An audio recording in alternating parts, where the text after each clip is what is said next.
আসসালামু আলাইকুম ভিউয়ার্স, সবাই কেমন আছেন? আমি শুক্রবারে রাতে রান্না করতে চলে আসলাম। কেন রাতে আসলাম সেটা আপনাদের সঙ্গে শেয়ার করব। তো যাই হোক, বাজার নিয়ে আসছি। আমি মেয়েকে বললাম, মা তুমি একটু কাটাকাটি করে দাও। তো মেয়ে আমাকে কাটাকাটি করে দিচ্ছে। এদিকে মেয়ের মেয়ে হামাগুড়ি দিতে দিতে মায়ের কাছে চলে আসতেছে মায়ের আদর নেওয়ার জন্য। তো আমি এদিকে রান্না বান্না শুরু করে দিলাম। প্রথমে আমি ইলিশ মাছটাকে হালকা করে একটু ভাজি করে নামিয়ে নিচ্ছি।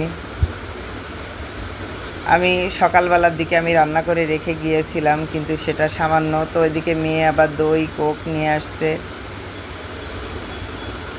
আসলে ভালো কিছু রান্নাবান্না করতে গেলে একটু সময়ের দরকার, কিন্তু ওই সময়টা আমি শুক্রবারের দিনের বেলায় পাই না।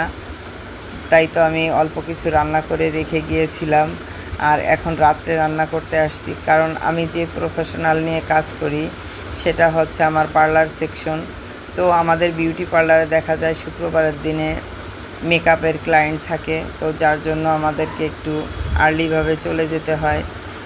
সেই জন্যই আমার তাড়াতাড়ি করে চলে যাওয়া। আর আপনারা হয়তো বলবেন যে আপা শুধু খাবারের ভিডিও দেখায়।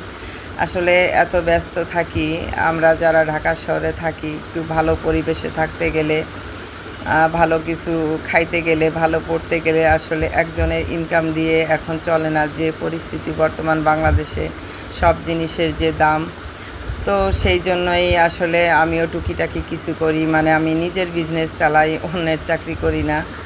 তো এটা দিয়েই মোটামুটি ভালো পরিবেশে থাকি আপনাদের দোয়ায়, আলহামদুলিল্লাহ। তো এদিকে এই যে আমি পোলাওটা রান্না করে নিচ্ছি।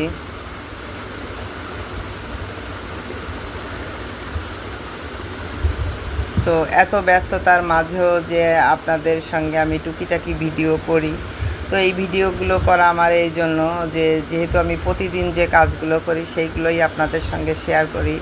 আপনাদের সাপোর্ট পেলে ইনশাল্লাহ আগামীতে আমি ব্লগ ভিডিও করব, ভালো কন্টেন্ট তৈরি করব। তো কথা বলতে বলতে আমার পোলাও রান্না হয়ে গেছে, মাশাল্লাহ অনেক সুন্দর হয়েছে। তো এই যে এখানে মুরগির মাংস, এটাও আমি ভুনা ভুনা করছি। আর এখানে আছে ইলিশ মাছ ভুনা। তো সবাই ভালো থাকবেন। এই পর্যন্ত, আল্লাহ হাফেজ।